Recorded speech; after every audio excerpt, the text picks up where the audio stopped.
Hello, welcome to 3 Minute Lean Six Sigma. Today we are going to talk all about how to make a Pareto chart in Excel. Now we only have 3 minutes to get this done, so let's go ahead and get started.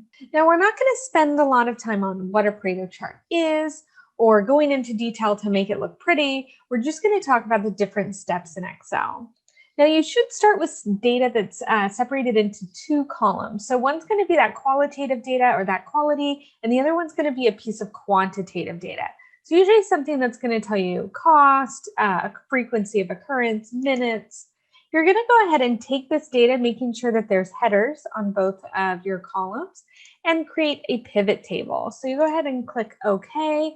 Now you have your pivot table options. Now we're going to go ahead and drag this reason down into rows and the minutes over down into values.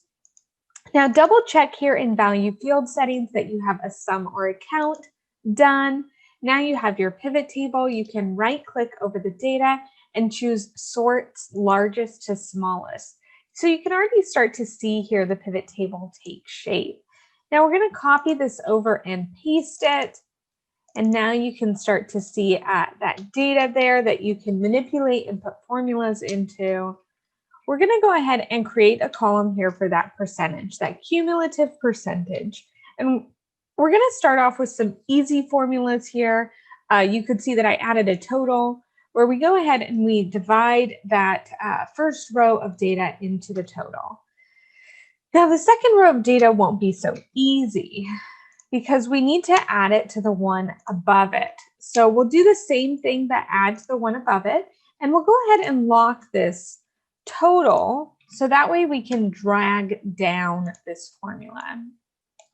So we'll go ahead and drag that down, format it as a percentage, and now you can see all of your data that you need for your Pareto. So we'll go ahead and go to Insert. Now in recommended charts, there is an option for a graph that looks like a Pareto, so you could select that.